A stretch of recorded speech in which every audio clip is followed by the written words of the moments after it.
Olá pessoal, tudo bem? Eu sou o Rafael, vou dar aula aqui de introdução no nosso curso, então vou explicar o que realmente é o ChatGPT, para você saber mais a fundo o que você está usando, né? Para começar aqui, eu vou me apresentar. Eu sou o Rafael, sou founder e CEO aqui na BetMinds. Eu já estou 13 anos aí na área, muito focado na área de e-commerce, performance, né? É, e trazendo aí grandes resultados para os nossos clientes e também na minha carreira aí. Então a gente acaba tendo uma metodologia própria aqui na agência devido ao, né, ao know-how dos sócios. Então a gente consegue ter um diferencial bem competitivo.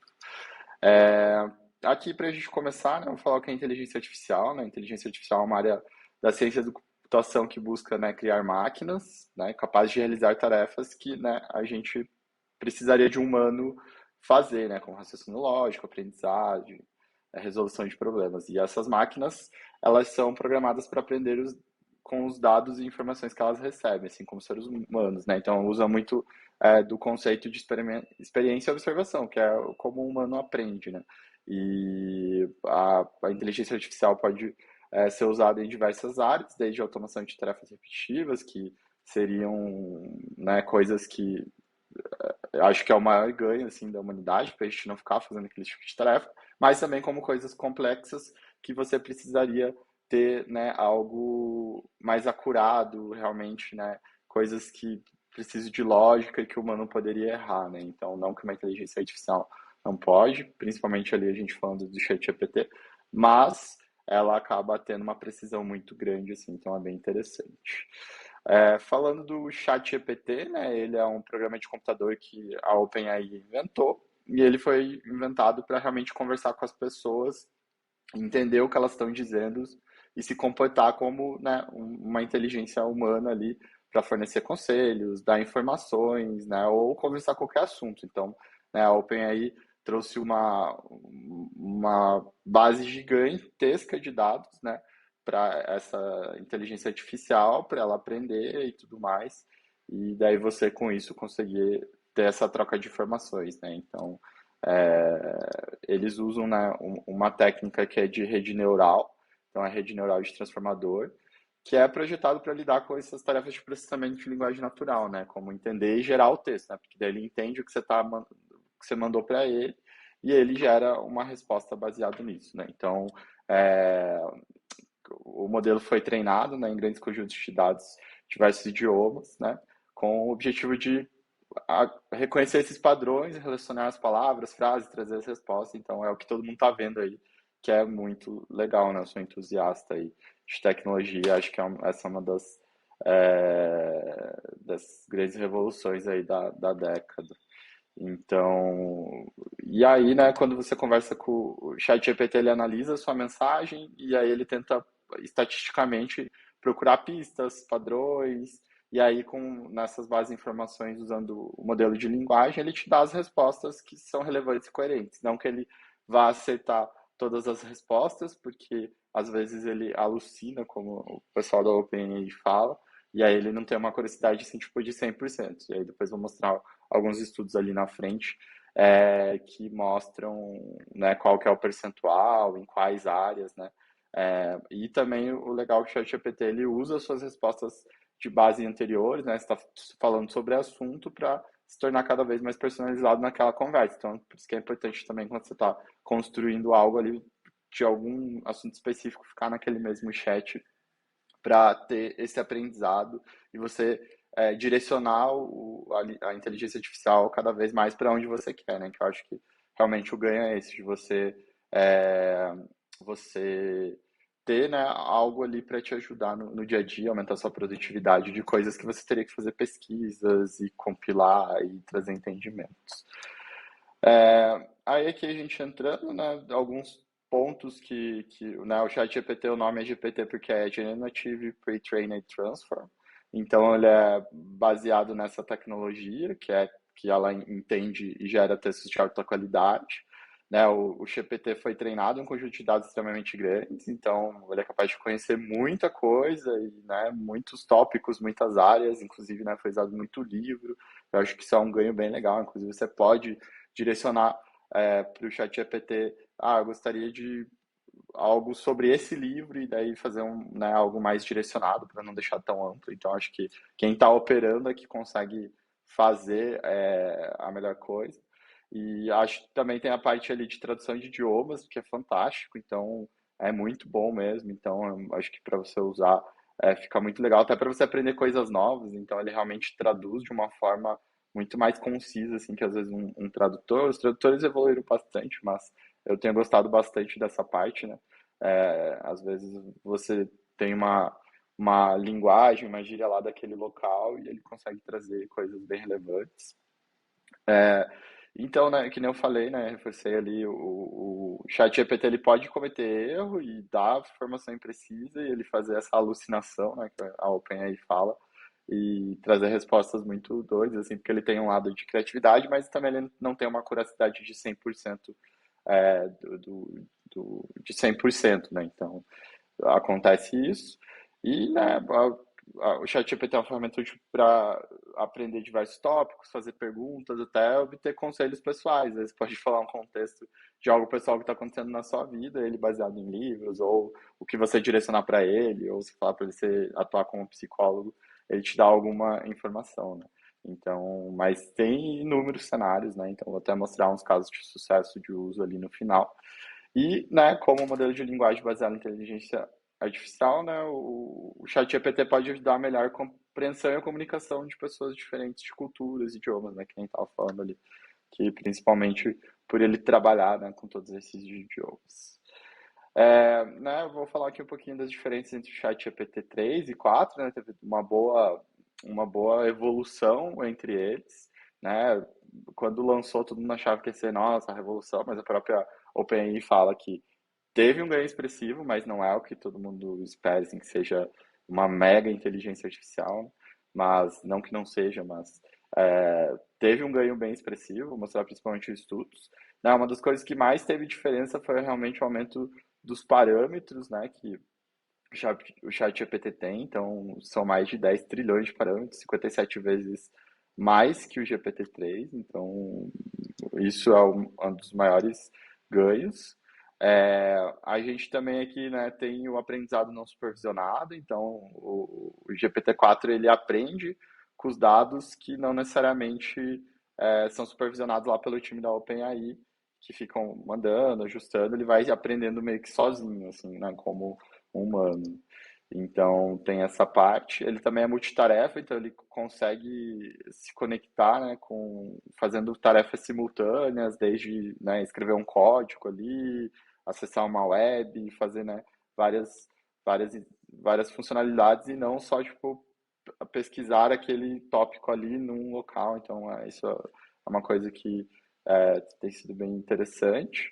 Ele também agora, né, no 4 a gente tem captura de imagens e áudio, então ele transcreve as imagens e áudio para texto, né, identificando o que que é aquilo, falando, sabe, então pode ter muito ganho nesse sentido de reconhecer o áudio e daí transcrever, e daí você ter o texto, né, então fica bem interessante os usos possíveis. E, né, as conversas são mais naturais e fluidas. No GPT-3 às vezes tinha umas nuances e concordâncias que não faziam muito sentido, mas não que o GPT-4 não tenha. Melhorou em relação ao GPT-3. Então aqui a gente eu trago aqui uma parte também que realmente é esse ponto que evoluiu, né, o GPT-3 versus o 4, isso aqui é um estudo lá da OpenAI. Então basicamente aqui são exames que eles fazem um comparativo de como estava a performance do GPT 3.5, né? E o quanto realmente aumentou o GPT-4. Seriam exames que humanos fariam, porque muitos comparativos são né, com a inteligência humana. Então, tipo, um teste de microeconomia aqui. Então, aqui ele está trazendo qual que era a estimativa de acertos nos testes com o GPT 3.5 e aqui invadindo agora com o GPT 4. Então, teve um ganho bem expressivo em várias áreas, assim, que são é, fundamentais de uma inteligência e tudo mais. Então, né, desde histórias dos Estados Unidos, coisas que eles fizeram. Então, tá bem interessante o quanto ela evoluiu, né? Aqui daí outro gráfico também mostrando sobre a curiosidade de linguagem, né? De eles fazerem as traduções, né? Então tá bem alta assim, a curiosidade, então aqui os idiomas, mais de 80%, alguns 70% aqui, mas, né, pô, você pode ver coisas em russo lá que você vai conseguir ter, né, um contexto bem interessante de resposta. Então acho que esse é um ponto bem legal. É, e aqui, né, essa parte de o quanto realmente ele vai ter uma curiosidade nos tipos de matérias, assim, não matéria escolar, mas de grupos, de gêneros, né, de estudos, né, de tecnologia, writing, histories, de a curiosidade que ele teria de resposta. O GPT-4 chega a 80, mas então você vê que tem uns 20% que ele pode fazer essa alucinação, responder errado, não ser 100%, porque ele não é 100%, né? E pode ver que nos outros modelos, desde o GPT-2, o 3, né? Ele não era tão acurado, né? Tinha até menos de 60% ali no caso do GPT-3. E no 4 ele teve um bom ganho, mas ainda não é, nossa, o 100% uma super inteligência, né? Não sei se posso falar que não seria uma super inteligência, mas é os estudos que a OpenAI mostra. Então, mas para a gente também tomar cuidado quando a gente está construindo as coisas e tal, você tem que direcionar ao máximo. E nesse curso a gente mostra muito sobre isso. É, aí é que eu vou falar um pouquinho das limitações de ética no uso, então, mais para vocês saberem, assim, ficarem por dentro.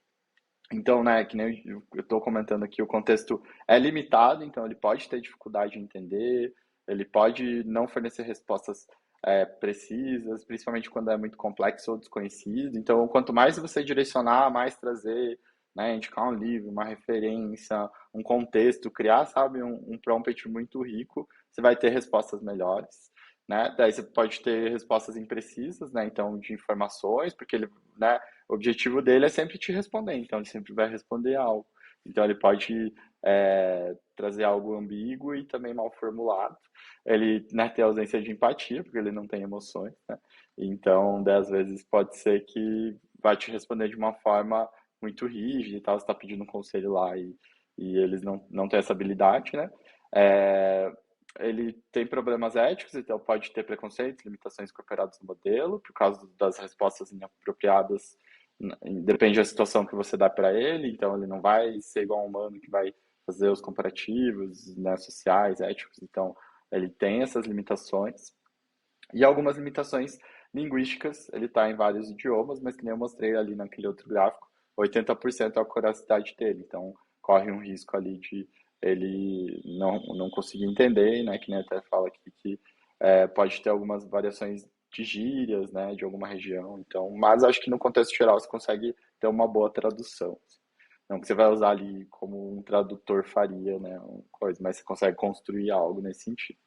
Aí as éticas de uso do ChatGPT são na questão de privacidade, então é, ele deve ser usado de maneira apropriada, garantindo privacidade, então, né, os dados são coletados e são protegidos, então, de acordo com leis e tudo. Os viés e preconceito, então, né, é do usuário realmente é, dar as entradas ali, isso pode refletir em preconceitos e limitações. Então, é importante garantir que o GPT seja usado de maneira justa e sem discriminação, não para mau uso. Então, daí um dos pontos também é a transparência. Os usuários devem ser informados claramente que estão conversando com o sistema de inteligência artificial, não com uma pessoa real. Então, além disso, é importante garantir que os usuários saibam como os dados estão sendo usados no chat GPT, então tem tudo lá no site deles, tem todos os estudos, então é bem responsável o negócio mesmo, né? E daí o chat GPT tem a questão da responsabilidade, né? De acordo com todas as leis aí, para usar de maneira ética. E, né, o chat GPT não deve ser usado para tarefas que possam causar danos a pessoas ou violar leis ou regulamentos. Então, tipo, tem que ter limites claros entre o que o chat GPT pode e não pode fazer. Então, isso aqui é só mais uma partezinha para vocês saberem. E aí eu vou falar um pouquinho dos casos de sucesso aqui do chat GPT. Vou mostrar três, mas você pode imaginar milhares, inúmeras possibilidades, assim, que realmente é algo muito revolucionário e inovador. Então, né, a Duolingo, ela integrou né, a API do ChatGPT, lá da OpenAI, o GPT-4, E aí no GPT-4 eles criaram, né, como se fosse um professor ali, né, o Duolingo Max ali, que ele, tipo, ele vai te ajudar, ou ele vai explicar, né, as respostas ali como você tem, ou ele vai fazer um roleplay, tipo, você conversando com uma pessoa e tal. Então, tipo, pra você treinar o inglês fica muito mais surreal, muito melhor, porque realmente é como se você estivesse conversando com o humano, que ele vai te explicando, falando, isso funciona, isso não é, e tal. Então, tipo, é um caso muito bom de uso, assim. Então, né, você poderia usar, pô, com a base de dados da sua empresa, e aí, num treinamento para a pessoa, ela conseguir saber como fazer, como atuar. Então, tem um monte de coisas que dá para ser aplicado. A gente tem outro caso aqui da Khan Academy também, então fica o Camigo ali, que ele é. Aí daí você vai perguntar, tipo, se você tiver com alguma dúvida de fazer algum fator matemático, alguma coisa do gênero, ele vai respondendo o que você deveria fazer, como não fazer. O legal da inteligência artificial para essas áreas, principalmente de que envolve lógica, matemática, estatística, é muito acurado, é muito preciso, porque é uma máquina realmente fazendo os cálculos e que pode ser muito mais efetivo que às vezes um humano ali que pode ter, né, seu erro e tudo mais. Então, é bem legal. E aqui para fechar, a gente tem a Stripe. A Stripe é uma ferramenta lá dos Estados Unidos para processamento de pagamentos que muitas empresas usam. E eles trouxeram o ChatGPT integrando ao Docs dele. Então, o ChatGPT, né, o GPT-4, na verdade, faz a leitura de toda a base ali que tem e ensina o programador ou quem está com a dúvida ali a fazer o código que precisa, ou como criar, ou como tirar a dúvida realmente do que está baseado no doc, então fica muito direto, muito preciso, porque muitas vezes lá na FAQ você ia perguntar as coisas, e aqui ele vai te gerar um contexto baseado no que já existe, né? Então vai te direcionar muito melhor, né? A gente tem testado muito aqui para criar códigos de programação e tudo mais, principalmente ali em Python, e tem sido bem interessante as experiências, porque realmente ele vai ajudando você a construir mesmo que você não saiba. Então, basicamente é isso. Espero que vocês tenham gostado. Uma aula curtinha aqui. Se vocês tiverem alguma pergunta, alguma dúvida, é só mandar aí pra gente que a gente vai estar respondendo. E é basicamente isso. Acho que essa é uma ferramenta sensacional. Se você não está usando, deveria estar, né? E se você compra esse curso realmente porque você quer usar. E eu acho que, né, a gente tem que aliar isso para aumentar a nossa produtividade, a gente, né, usar muito mais nossa criatividade do que ficar perdendo tempo em fazer tarefas repetitivas e que são muito morosas e tal, e que a tecnologia pode ajudar a gente. Beleza? Até a próxima.